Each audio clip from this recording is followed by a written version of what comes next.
Hello and welcome. Tonight, I invite you to settle in and drift back in time with me. We'll explore a world that seems strange to modern eyes, a world of Tudor England, where the most prized luxury was not silk, nor spices, nor jewels, but sugar. This was an age when housewives learned to preserve, decorate, and even disguise nearly every food with sweetness, whether for health, display, or sheer fashion. Sugar reigned supreme in kitchens both grand and humble. Together, we'll wander through pantries lined with jars of candied fruit, watch careful hands rolling sweet pastes, and discover how the craving for sugar shaped daily life. Let's begin our journey into this curious and glittering tradition. Why Tudor housewives covered everything in sugar. Chapter 1. A Taste of Triumph. In the year 1545, the kitchen of Lady Cecily Harrington's manor bustled from dawn until well past dusk. The manor stood a day's ride from London, its stone walls softened by ivy and the smoke of constant cooking. Inside, the air held the warm perfume of honey, cinnamon, and most precious of all, sugar. At first glance, the storeroom seemed no different from those of any prosperous Tudor household. Baskets of apples and quinces rested on straw. Casks of ale lined the walls. But here, more than in any other chamber, sugar declared its power. Neatly stacked along the highest shelf were fine white loaves imported from Madeira, wrapped in canvas and sealed with wax. Each was the size of a man's forearm and worth more than some servants earned in a season. Lady Cecily's steward, Master Parnell, kept the account book locked in a cedar chest. He recorded every ounce of sugar that entered or left the larder. He weighed each delivery himself, inspecting it for damp or discoloration. Even a slight waste was unacceptable. Yet for all its cost, the house consumed sugar in astonishing quantities. It was the fashion among the nobility, and even among the rising merchant class, to display one's refinement through sugared confections.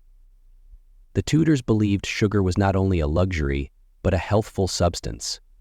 Physicians wrote that it warmed the stomach, soothed coughs, and balanced humors. When mixed with rosewater or violets, it was thought to strengthen the heart. This was why Lady Cecily insisted that her table be laid with sweetmeats at every feast. Her cook, Mistress Althea, was renowned for her skill in preparing marchpane, a dense almond paste blended with sugar and pressed into elaborate shapes. For Twelfth Night, she would sculpt a castle, complete with battlements and tiny sugar pennons. On other occasions, she molded birds, pomegranates, and even fanciful beasts. Each creation was glazed with a syrup so clear it gleamed like glass. Visitors to the manor marveled at these displays. When the bishop came to dine, he praised the sugared quinces and preserved cherries as evidence of God's favor. No one spoke aloud of the fact that such sweets were also a declaration of power. Only the wealthiest households could afford to transform perishable fruits into everlasting jewels. Yet sugar was not reserved for banquets alone. In the private chambers, Lady Cecily instructed her maids to prepare sugared rose petals, which she believed would comfort her digestion. She kept a small ivory box beside her bed, filled with comfits, tiny seeds enrobed in layer upon layer of hardened syrup. Before retiring, she would take a few, letting them dissolve slowly on her tongue. In the nursery, the children received sugar in gentler forms. Mistress Althea made barley sugar twists and candied plums to coax them to swallow their medicine. A spoonful of syrup could mask the bitterness of ground herbs or the sharpness of vinegar. In this way, sugar served not only vanity but necessity. On market days, Lady Cecily's servants carried lists as long as their arms. They returned with baskets laden with lemons, oranges, and spices to flavor the next round of preserves. Each jar bore a parchment label and a wax seal, proof that the household's prosperity was guarded as carefully as the sugar itself. But for all the care lavished on preparation, it was the act of covering, glazing, and conserving that mattered most. To coat something in sugar was to protect it from decay and to transform it into a token of status. Even humble nuts could be candied and presented as gifts. The manor's guests might never guess how much labor lay behind each sweet morsel. The boiling of syrups, the constant stirring, the slow drying on linen cloths.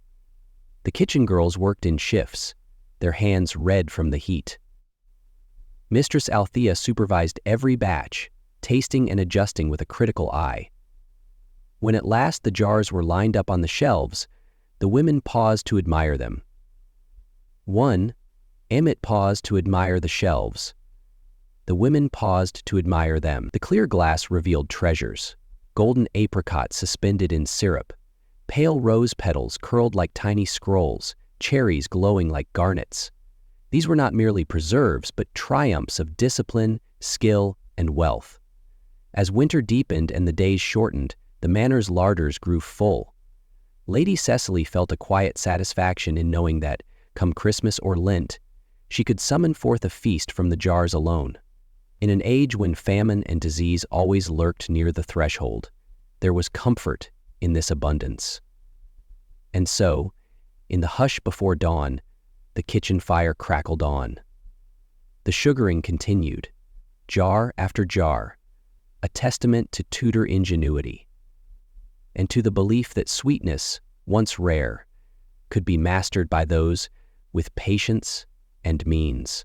Chapter 2: The Arrival of the Sugar Loaf. Long before the first frost silvered the manor's gardens, a wagon rumbled along the road from London, bearing a precious cargo. Lady Cecily had ordered 2 new sugar loaves from the warehouse at Queenhithe, where merchants received shipments from Lisbon and Seville. Each loaf was a towering cone wrapped in canvas, sealed with pitch to protect it from damp. When the carter delivered the bundles to the kitchen door, Mistress Althea oversaw their unwrapping. The sugar's surface was smooth and white as polished marble, a testament to the refiner's skill. It had traveled far, grown in distant plantations, boiled in great cauldrons, poured into clay molds, dried under the fierce Iberian sun. By the time it reached this quiet corner of England, it was as valuable as any silver plate. The kitchen staff gathered around as Master Parnell recorded the delivery in his ledger. He noted the weight to the ounce, the merchant's seal, and the date. Then, with great care, the sugar was carried into the still room. There, it would be stored under lock and key until needed. The still room was a place apart, part larder, part laboratory.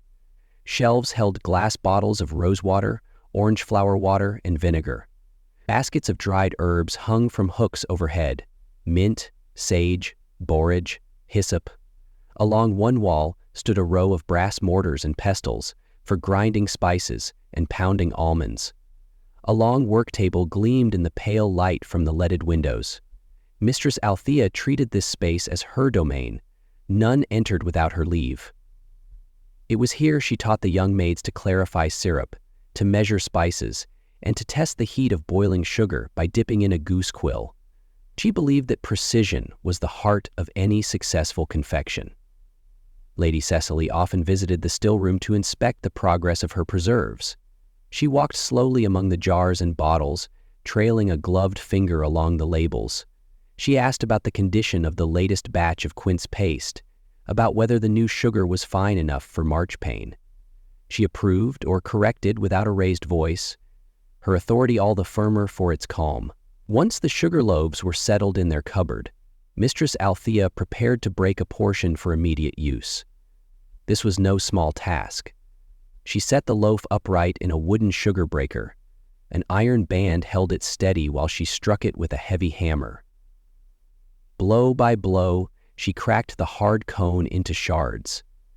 The maids gathered the fragments into a linen cloth, then pounded them to fine grains with pestles. When the process was finished, the sugar resembled freshly fallen snow.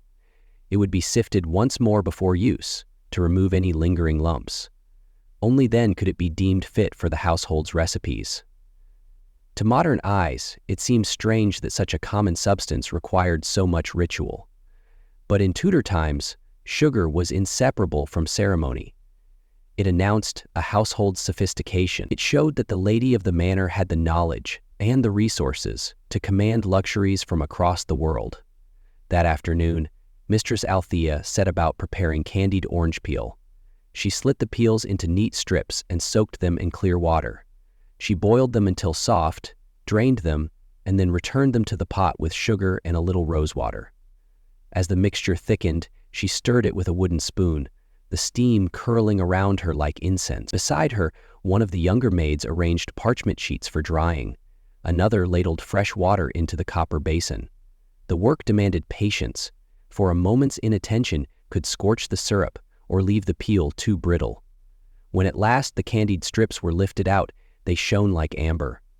Each piece was laid carefully on parchment to cool. By the following morning, they would be ready to store in glass jars. In the main hall, preparations for Michaelmas continued. The steward inventoried the salted meats. The kitchen girls plucked geese for roasting.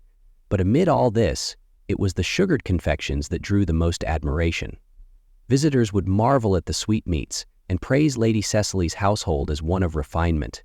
And though few would ever glimpse the still room where sugar loaves were cracked and syrup stirred, that hidden labor remained the true heart of the house's reputation. In Tudor England, sugar was never simply a taste.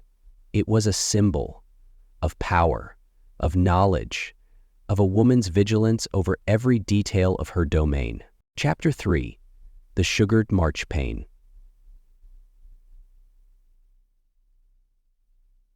Althea selected the freshest kernels, discarding any shriveled or discolored ones. They were blanched in hot water until their skins slipped free. Then, in the cool hush of the still room, the maids set about grinding them to a paste. A large brass mortar stood on a square of linen to catch stray crumbs. Two girls worked together, one wielding the pestle, while the other turned the almonds beneath it. The paste grew smoother with each stroke, until it was ready to receive its burden of sugar.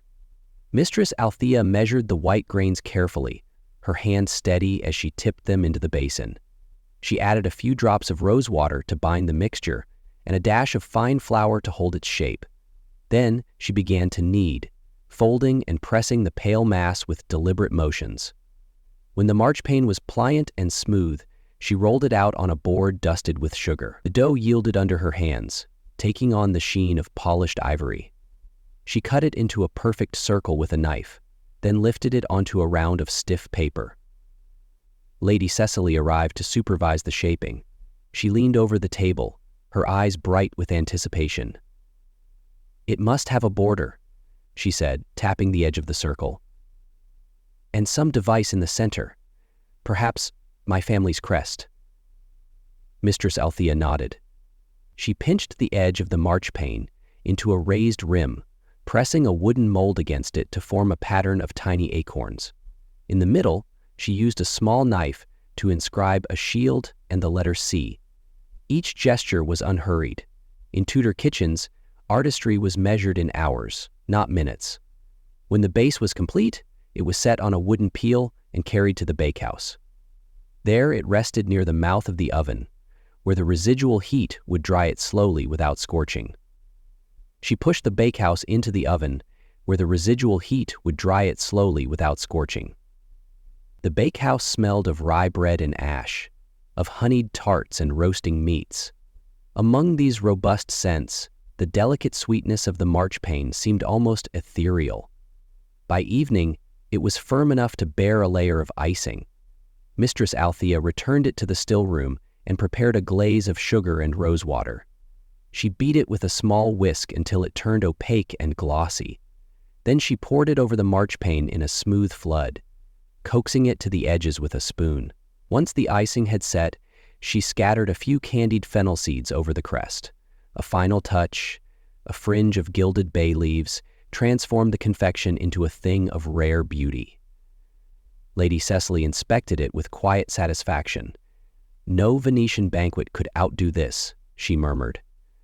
She knew her guests would be impressed, but she also knew something deeper, that in mastering sugar, a woman proved herself not only a capable hostess, but a steward of knowledge passed through generations.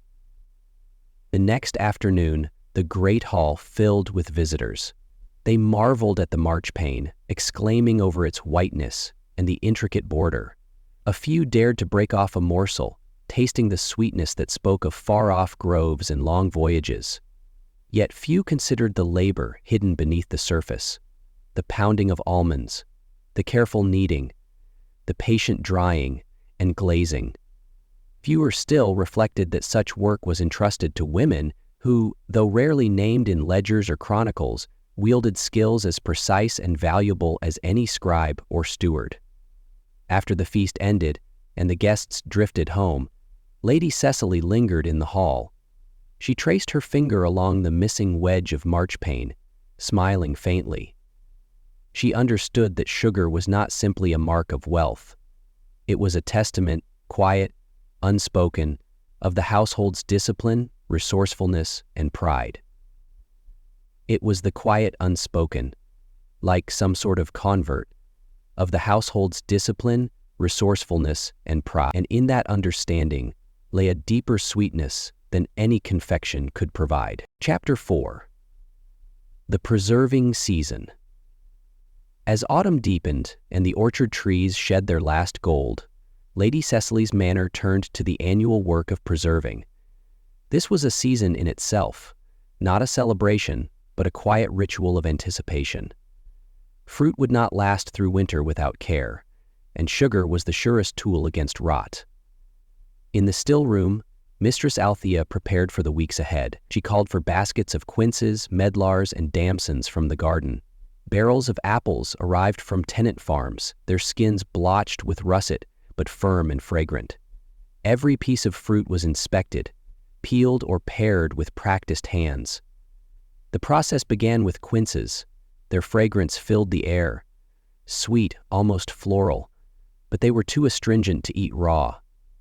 Mistress Althea sliced them into eighths and simmered them in water until the pieces turned soft and golden. Then came the sugar.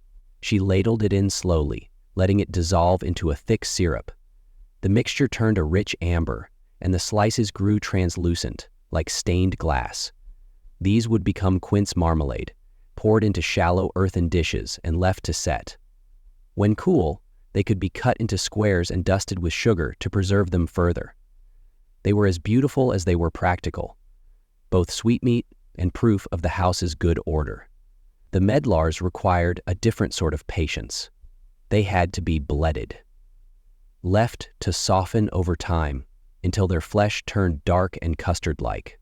Then they could be stewed with spice and sugar, made into thick conserve to spread on bread during the coldest weeks. Damsons, with their deep purple skins, were perfect for jellies. Mistress Althea boiled them with sugar and strained the pulp through linen. The juice is collected in earthenware bowls, clear and jewel-toned, ready to be set into jars and sealed with waxed cloth. Each preserve was labeled with date and contents. Mistress Althea's handwriting was fine and precise, though she had never been taught in school. Years of still-room practice had taught her to record what mattered: how long a syrup had boiled, how much sugar each batch had needed, what warmth the fruit preferred. The shelves in the still room filled steadily. Jars of golden quince, pots of dusky plum, bottles of syrup steeped with cinnamon bark. The scent of sugar and spice became the season's own perfume. Sometimes Lady Cecily entered during these preparations, trailing her sleeves carefully away from the sticky work tables. She did not knead or boil, but she oversaw. She asked about the batch from last year, whether the plum had molded, whether the apple conserve had held its color. "I think," she once said to Mistress Althea, "that the measure of a good winter is whether the sweetness endures." In truth, preserving was more than a household task. It was a form of memory. Each jar contained the ghost of autumn sun, the echo of orchard birds, the warmth of the kitchen hearth. And when opened weeks or months later, it brought those things back, if only for a spoonful. The younger maids were often astonished by how long the preserves could last. One girl, Elsbeth, tasted a cherry conserve from 2 summers past and asked whether it was magic. Mistress Althea only smiled. "Not magic. Method. Sugar is the keeper of time." That season the preserves were especially needed. The harvest had been poor, and news from neighboring manors spoke of short grain and bitter barley. But in Lady Cecily's still room, the rows of jars gleamed like a promise. There would be sweetness through the winter, because someone had labored before the frost. and that, in the Tudor world, was a form of wisdom. To gather now so that later might not lack. To turn fragility, fruit, time, labor, into something that endured. By the last week of November, the preserving season had ended. The fires in the hearth were banked lower. The orchard trees stood bare. But the still-room shelves told a different story. That summer had not vanished, only changed form. That sweetness once shaped could outlast the season. Chapter 5. The Art of Comfits.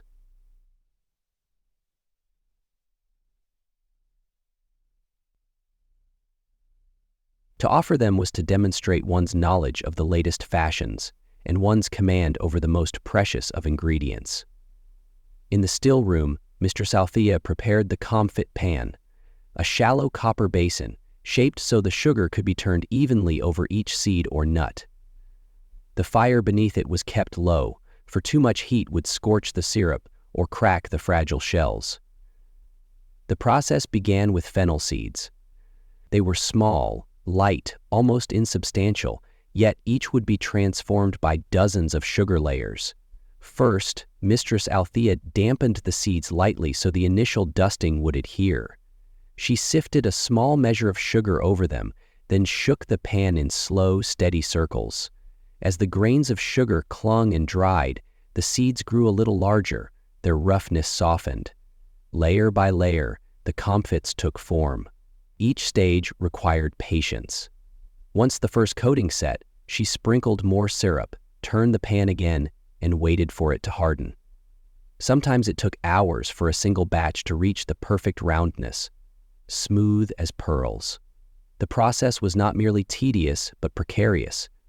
A touch too much moisture, and the comfits clumped into a sticky mass.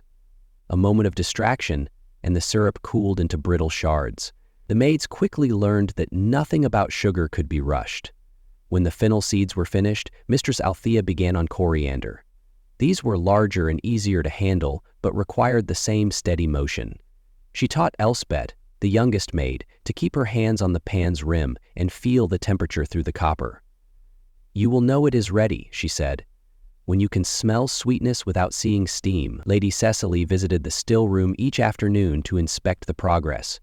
She brought patterns copied from an older volume, sketches showing how comfits were shaped in the kitchens of great houses, from Hampton Court to Hatfield.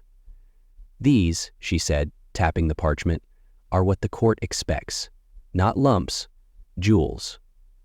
Her standards were exacting, but the results spoke for themselves. When the first trays of finished comfits were set in the window to cool, they gleamed pale and perfect, like beads ready to be strung. Word of Lady Cecily's confections began to spread among neighboring manors. Visitors remarked on the clarity of the sugar shell, the freshness of the flavor. More than one guest hinted they might trade a barrel of ale or a bolt of cloth for a jar of her comfits. Lady Cecily accepted these overtures with polite amusement. She knew that such things could not be bartered carelessly. For her, comfits were more than sweets. They were the culmination of discipline, proof that even in winter, when the garden slept and the pantry thinned, the household retained its order. At the end of each week, Mistress Althea and Elspeth packed the comfits into glazed earthen jars. Each jar was lined with parchment, each sealed with wax. Labels were written in the same neat hand that marked every preserve in the still room.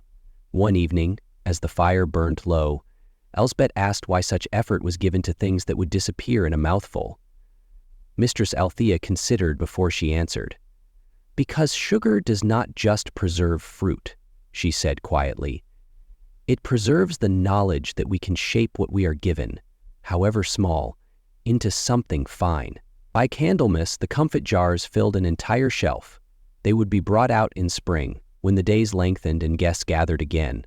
But even while the snow lay deep, their presence was a quiet promise that sweetness could be summoned in any season, if one had the will to tend it. Chapter 6. The Spectacle of the Sugar Banquet. With Lent approaching, Lady Cecily began planning an entertainment that would outshine any simple supper. A sugar banquet, an entire course devoted to sweetmeats, conserves, and confits, was a marvel meant to dazzle both the eye and the tongue. It was not a new invention. At court, such banquets had become displays of status as much as hospitality. Sugar was still dear, and to produce a lavish array of sugared creations was to proclaim one's household prosperous and learned in the arts of refinement. In the great hall, long tables were cleared and scrubbed. The tapestries were lifted to air out the winter damp. Maids polished the pewter platters until they shone like quicksilver. At the far end, a smaller table was reserved for the centerpiece, a sugar model of a castle, crafted by a visiting confectioner from London.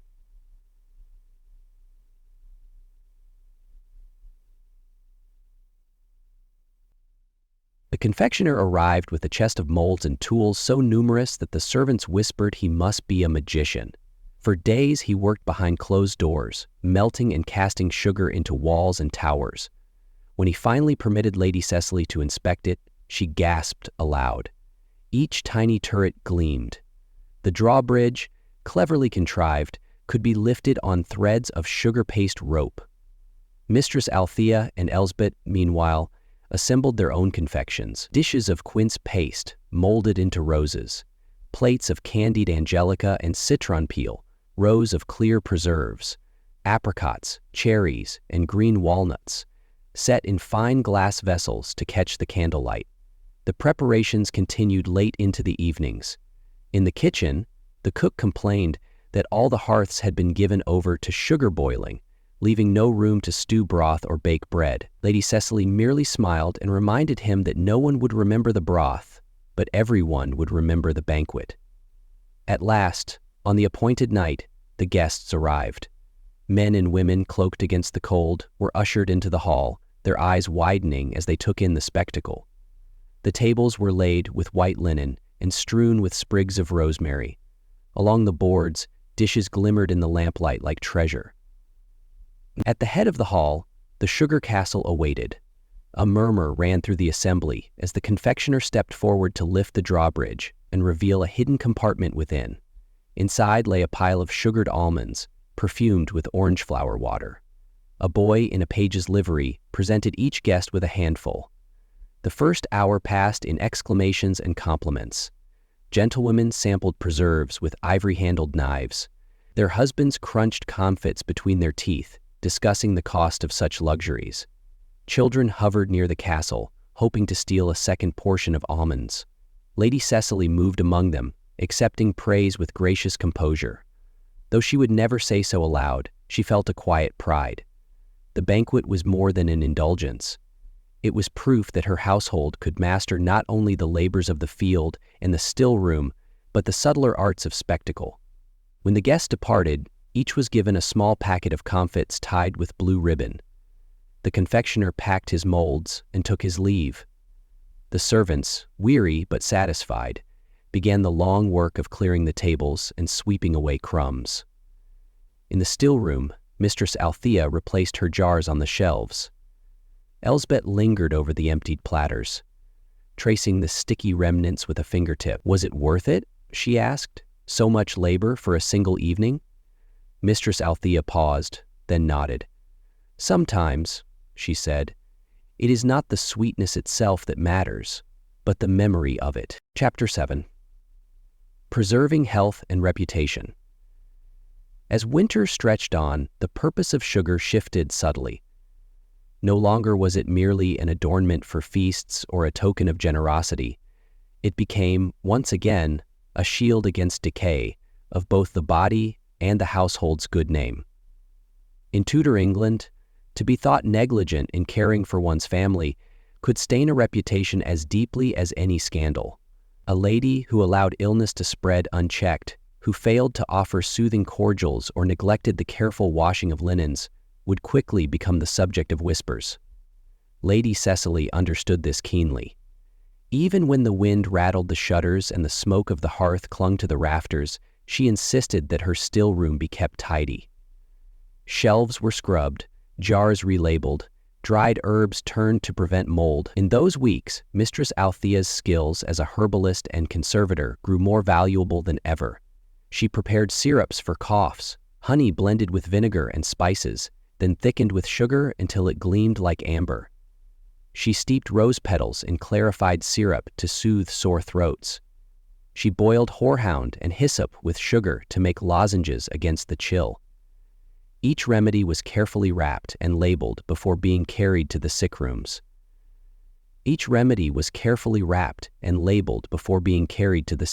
Elsbeth, though younger, had begun to memorize the recipes. She knew how to test the sugar's readiness, how to judge the moment when a syrup would set, and how to seal a jar with parchment and beeswax so no dampness could enter. One afternoon, a messenger arrived with word that a neighboring manor had been stricken with fever. The steward's wife lay gravely ill, and her children were weakening. The steward's wife lay down, her head on her chin, her chest heaving. Without hesitation, Lady Cecily prepared a hamper: jars of sugared conserve, a small bottle of cordial scented with cinnamon, a packet of barley sugar twists to tempt the children to eat.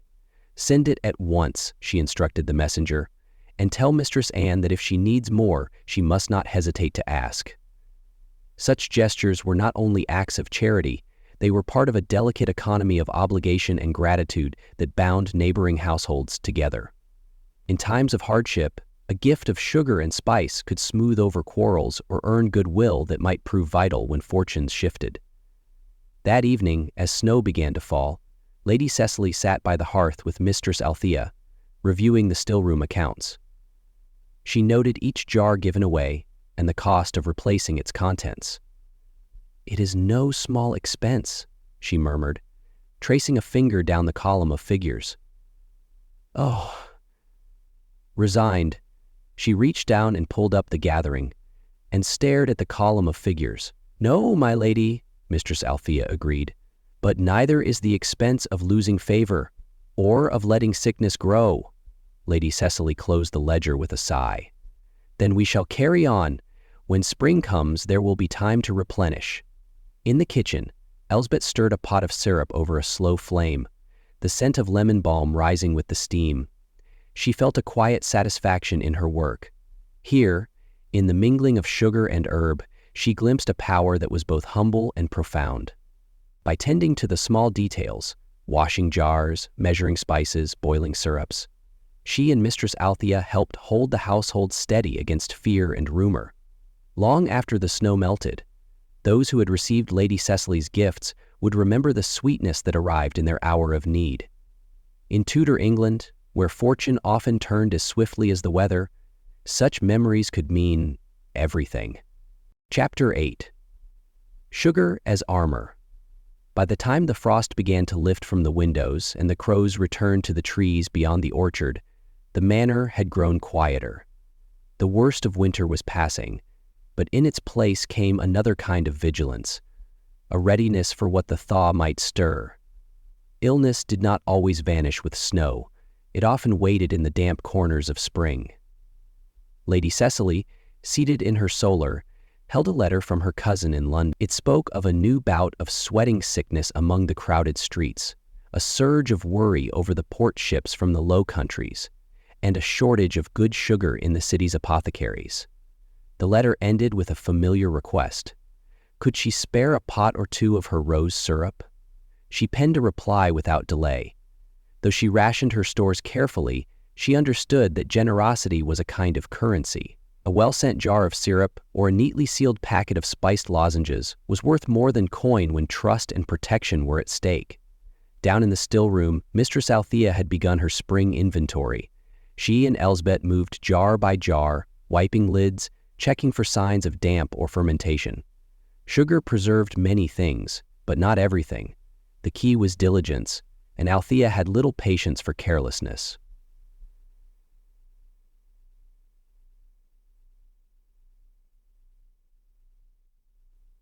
"Smell this," she said, lifting the lid of a pot. The scent was slightly sour. "It's turned. No good to give now. We'll have to remake it before the next shipment of spices." Elsbeth nodded, already reaching for a fresh jar.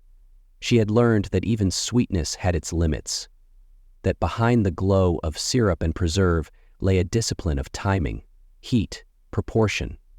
Sugar was not a luxury in their hands, it was armor. In the servants' hall, news from other households trickled in. The baker's daughter down in Westwick had married into a family of Coopers. Her wedding feast included candied quince and sugared almonds sent from the manor. A child born in the neighboring village had been named Cecily in honor of the lady whose syrup had soothed the mother's pain. Such news pleased Lady Cecily, though she rarely spoke of it. She preferred to measure her influence, not in praise, but in the quiet continuation of relationships. A gift returned, a favor repaid, a name remembered at just the right moment. That spring, a minor nobleman arrived at the manor unannounced. He had traveled from the northern shires and sought refuge on his way to court. Though the visit was brief, Lady Cecily insisted on offering him a cordial of honeyed anise and sugared orange peel to soothe his throat. As he departed, he remarked, "You run your house like a court in miniature." Lady Cecily only smiled. "Sugar may be dear," she said, "but so is silence when one has nothing ready to offer." Later, in the privacy of the still room, Althea recorded the visit in her small notebook. 2 pieces of preserved ginger, 5 orange peels, 1 dram of anise cordial, not because she feared running out, but because she knew such gestures were not just kindness, they were strategy. The year would turn again soon enough, markets would reopen, ships would dock, the price of sugar might rise or the supply might dwindle, but the memory of sweetness would remain, clinging to the tongue, folded into letters, spoken quietly in rooms far from the manor's halls. And as always, the household would be ready, not with grand promises, but with something more enduring, jars on the shelf, warmth by the hearth, and sweetness sealed against time. Chapter 9. The Orchard in Bloom. With each passing week, the damp chill of early spring receded, and in its place came days bright with tentative warmth. The orchard behind the manor, bare all winter, now flared into pale blossom. Pear trees shimmered with white petals, and the gnarled quince branches unfurled small green leaves. Lady Cecily took her morning walk along the orchard path, her skirts brushing last year's fallen fruit. Elsbeth accompanied her, carrying a basket and a small ledger. They paused at each tree, noting which branches budded earliest, which had suffered frostbite, which promised the best harvest come autumn. "Remember," Lady Cecily said, laying her hand on a pear trunk, "the best preserves begin with fruit that ripens slow and even. Early sweetness never lasts." Back in the still room, Mistress Althea set out her copper pans, ready to begin the first infusions of the season. She would steep petals of damask roses in warm syrup, create conserves of young mint, and refresh the older stocks with whatever the garden began to offer. The air soon filled with a delicate scent, something between sugar and green shoots. That afternoon, a neighboring gentlewoman visited. She had recently lost her husband to a fever that swept through their village, and though she wore her mourning hood, she came bearing gifts, a bundle of beeswax and a small pot of gooseberry jam. Lady Cecily greeted her with quiet warmth and led her to the still room, where the 2 women sat at the long work table. For a time, they spoke only of ordinary matters: prices at market, the health of the village children, the unpredictable weather. It was not until Althea stepped away to fetch fresh cloths that the visitor's composure wavered. "When you sent your lozenges," she whispered, her voice hoarse, "it was the first night he rested without coughing. I know it did not save him, but it eased his going." Lady Cecily rested her hand on the other woman's. "Then it was not in vain." When the visitor left, she carried 2 small jars, one of preserved rose hips, another of candied violet petals. Not payment, not charity, simply a quiet acknowledgement that grief and care often sat together at the same table. Elsewhere, the orchard workers climbed ladders to tie ribbons on certain branches, a custom meant to bless the coming fruit. They had done it every spring for as long as anyone remembered. Some said the ribbons discouraged rot. Others claimed they pleased unseen spirits. Lady Cecily did not claim to know which was true, but she allowed it nonetheless. As twilight drew in, Elsbeth helped Althea cover the cooling pans of syrup. She looked out through the latticed window toward the orchard, where dusk pooled like ink among the trees. "Will the sugar last until harvest?" she asked softly. Althea glanced over her shoulder. "If we measure carefully, if the trade routes stay open, and if they don't, then we use what we have. A little sweetness, given with thought, goes farther than any abundance." Night fell over the orchard and the manor, folding the day's labors into silence. In the still room, the jars caught the last flicker of the lantern's light. One row of preserves, simple as they seemed, held the season's promise. Fragile, hopeful, and waiting to be sealed. Chapter 10. The Ledger of Small Luxuries. As spring edged closer to summer, the still room became the manor's quiet heart. At dawn, the first shaft of sun touched the long work table, illuminating row upon row of jars, translucent amber, ruby red, pale gold. Each was labeled in Elsbeth's tidy hand: damson conserve, Lent, quince paste, Michaelmas, candied rose petals, first harvest. Lady Cecily believed in keeping a meticulous ledger. Each entry recorded the cost of sugar, the date of preservation, and the likely shelf life. A visitor might have mistaken it for a merchant's account book rather than a domestic record. Yet within those columns lay more than sums. They held reassurance that the household would not want for sweetness when autumn winds arrived. One morning, Althea sat with Elsbeth and taught her how to calculate proportions. They measured currant pulp by weight, then noted how much sugar would balance its tartness. The girl's brow furrowed as she tried to master the arithmetic. "Remember," Althea said gently, "too little sugar breeds decay. Too much smothers the fruit's own flavor. Moderation is the art." Beyond the window, bees thrummed among the flowering sage. The orchard now shimmered in full leaf, small green fruits swelling along the branches. In the kitchen garden, the first strawberries ripened, glistening like garnets in the sun.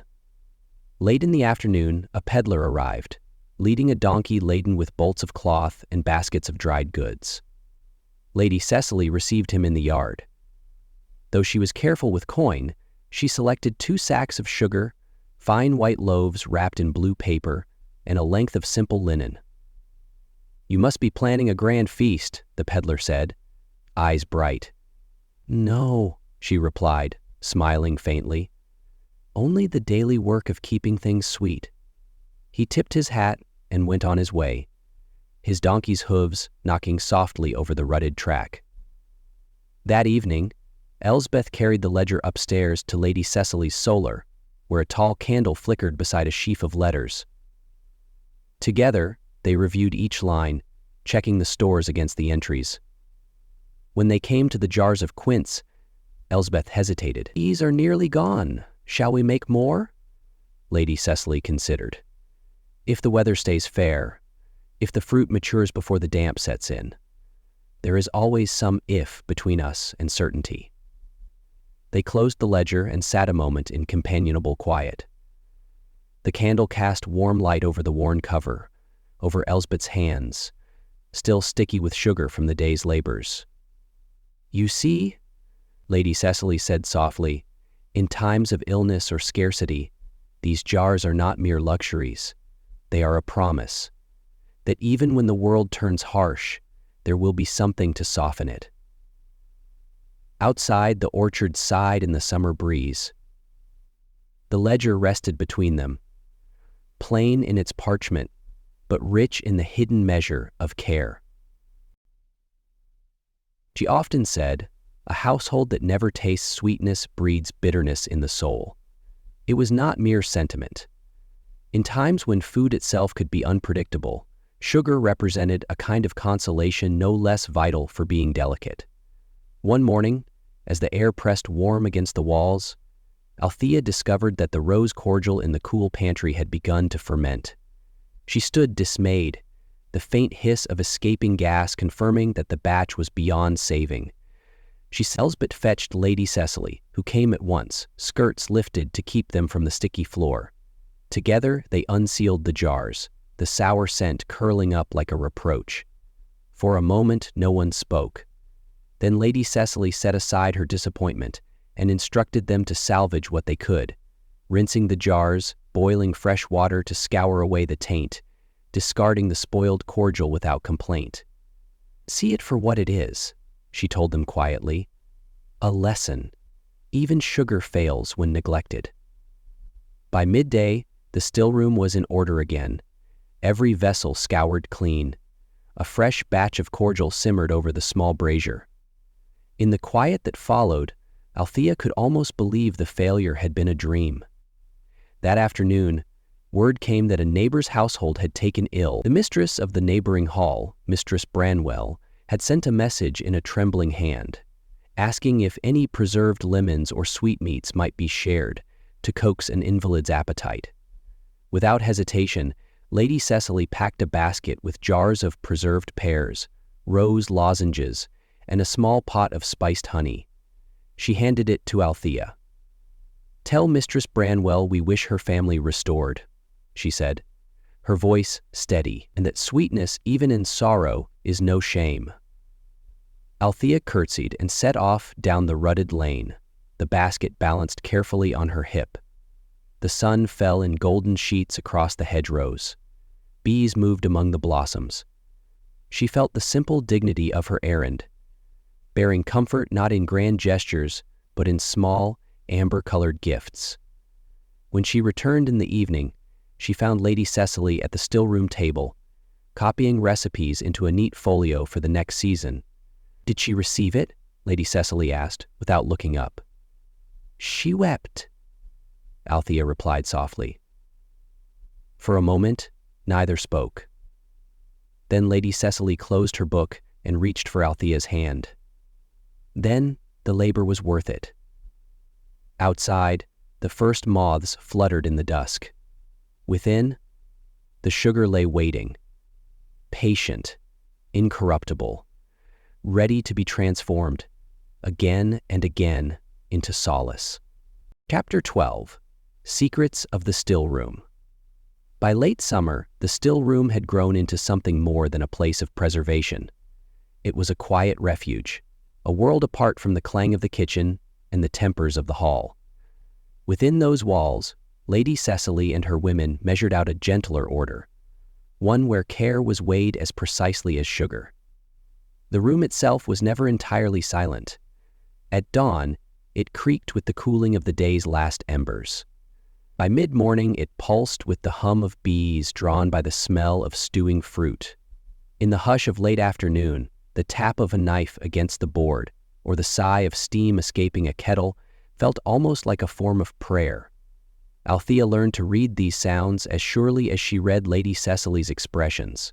She came to understand how the slow pour of sugar into a copper pan, the steady circling of a spoon, could soothe a restless mind. Yet the still room had its own secrets. There were recipes written in an older hand, tucked between pages of the folio, scribbled notes in Latin or French, left by Lady Cecily's mother and grandmother. Althea often paused to trace the faded ink with a fingertip. These women she had never known felt close in those moments, as if their ghosts leaned over her shoulder, nodding approval. Some days, Lady Cecily would open one of the old books and translate aloud. "This was my mother's receipt for a conserve of violets," she said once, her voice softer than usual. "She believed it eased the heart after loss. She made it when my sister died." She fell silent, fingers resting on the page. Althea did not ask which sister. Some stories did not need telling outright. Other pages held receipts for medicines, electuaries of sugar and herbs meant to draw poison from a wound or calm a churning belly. These, too, were part of the sugaring art, not only pleasure but remedy. One humid afternoon, Elsbeth appeared in the doorway, face pale.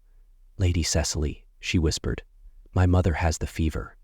Without hesitation, Lady Cecily closed her folio and gathered a small bundle, candied angelica, clove syrup, and the conserve of violets.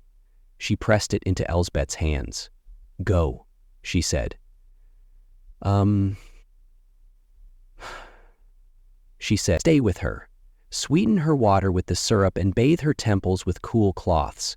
If the fever rises, call for the physician, but do not lose heart." Elsbeth's eyes filled with tears. She nodded and fled.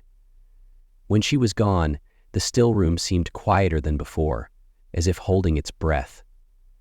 Althea stood by the window, watching dust motes swirl in a sunbeam, and thought about the way sugar could hold so many kinds of hope. That evening, Lady Cecily lingered in the doorway. She did not enter, but looked over the shelves as if taking their measure. "I sometimes think," she said at last, "that every woman leaves part of herself here. In the jars, the books, the habits she passes down." She met Althea's gaze. "Perhaps one day, this will be your still room." Althea felt her throat tighten.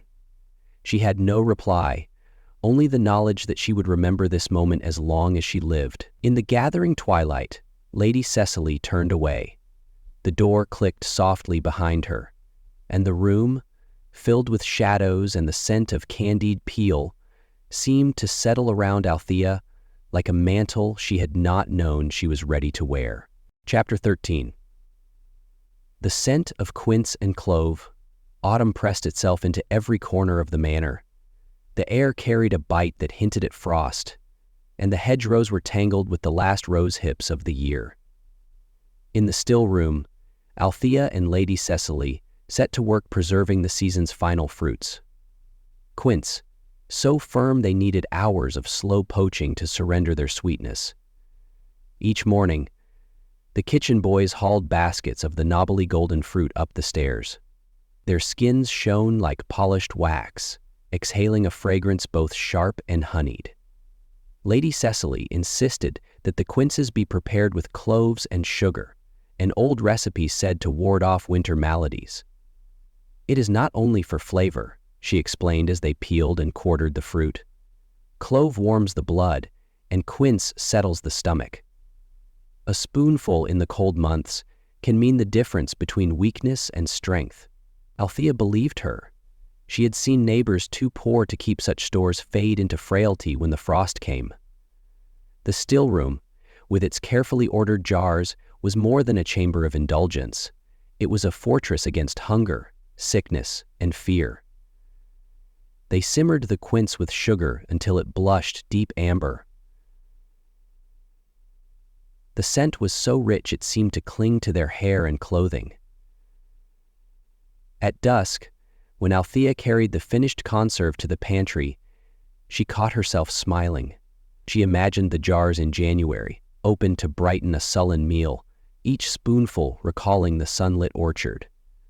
One afternoon, Lady Cecily received a letter sealed in green wax. She read it by the hearth, expression unreadable.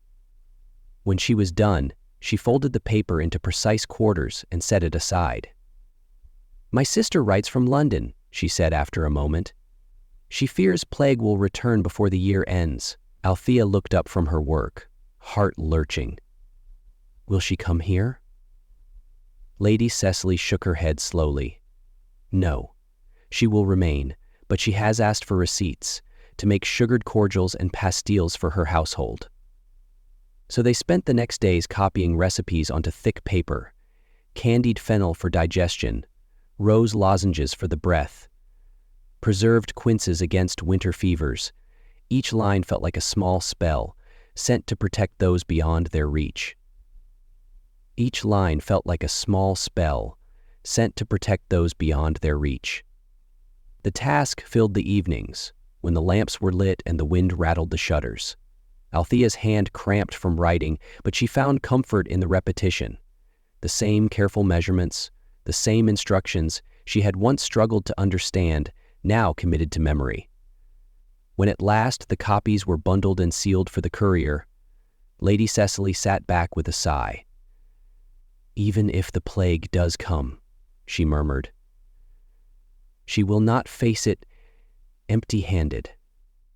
That night, Althea lingered in the still room long after the others had gone.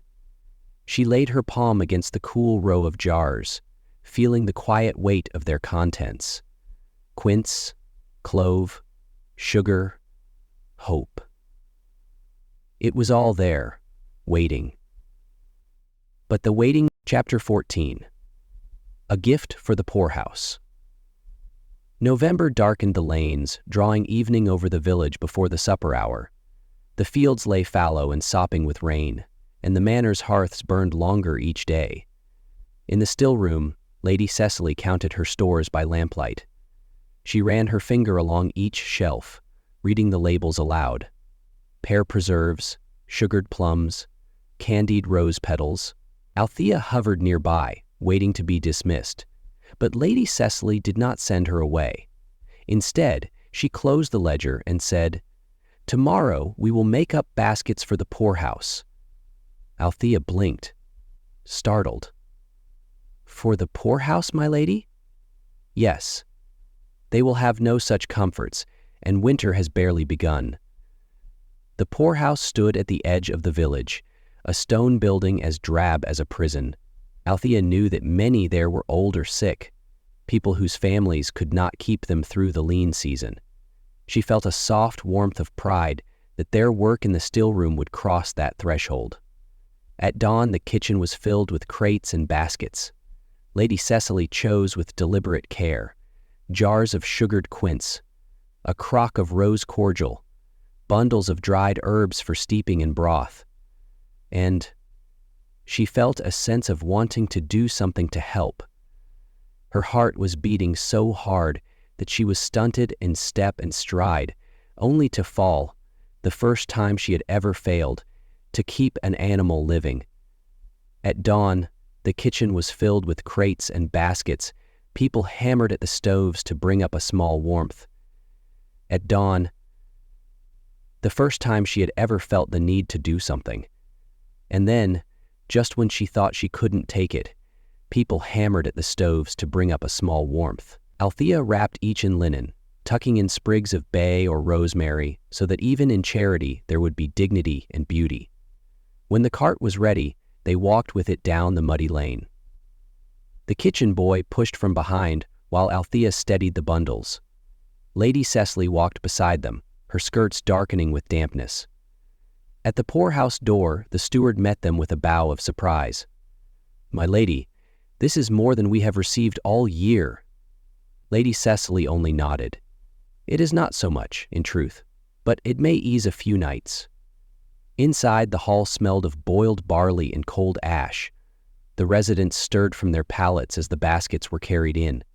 An old woman lifted her head, blinking at the sight of the bright jars.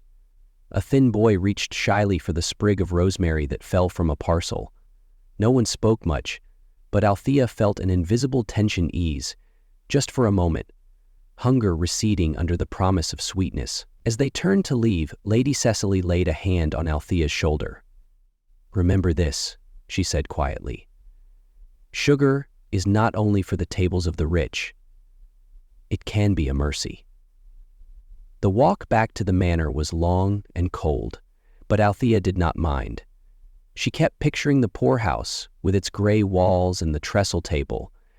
That evening, she washed the empty crates and set them by the door, ready for the next time, for she was sure there would be a next time. In the still room, the rows of jars were a little thinner, but the air smelled sweet as ever, a reminder that abundance was not measured only by how much one kept, but also by how much one gave away. Chapter 15. A Winter Supper.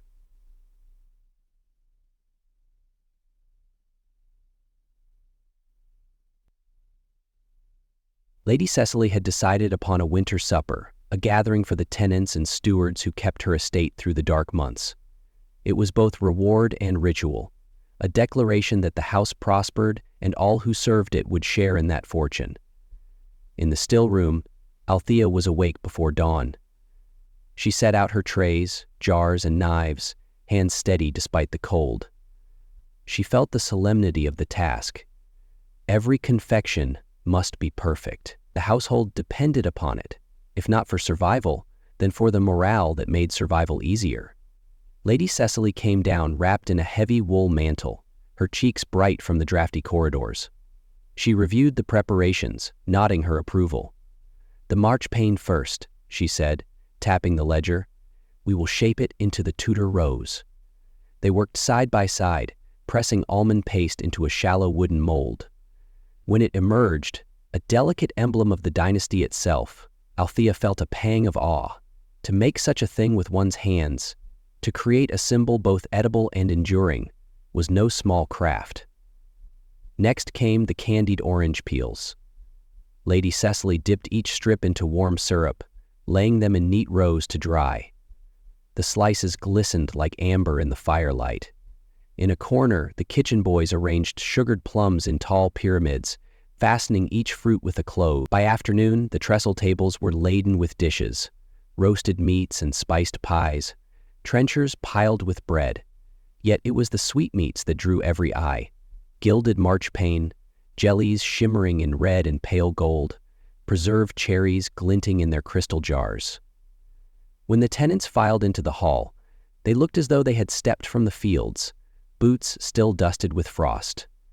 But their faces softened in the warmth. Murmurs rose, praise for the abundance, surprise at the generosity. Lady Cecily stood at the head of the table. "You have all served faithfully," she said.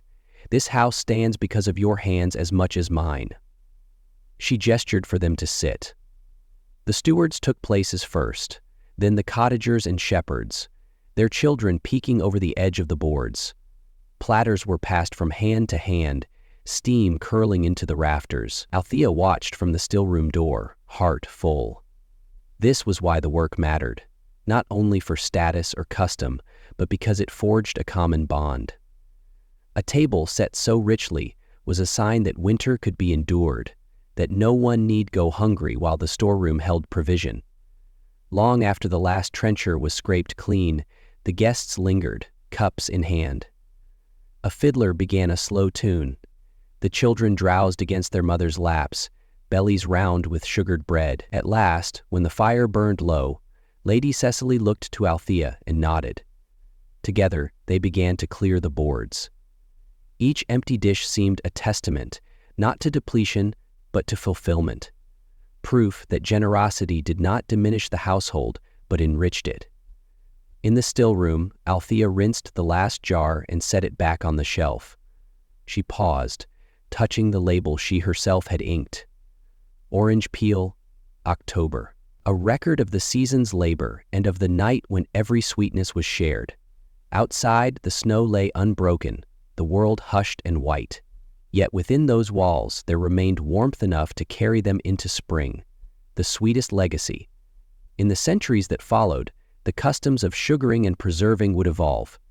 New spices arrived on English ships, new methods replaced the old mortar and pestle. But in quiet kitchens and still rooms, the memory of those Tudor housewives endured, women who believed that sweetness could hold back the darkness of hunger and the gloom of winter. Their work was never merely about indulgence. It was a daily act of care, a statement that every season, no matter how harsh, could be softened by patience, skill, and the willingness to share what one had. So when you next taste something sweet, be it a sugared plum or a slice of cake, imagine those hands centuries ago, shaping confections by firelight. And remember that the simplest gifts are often the ones that last the longest.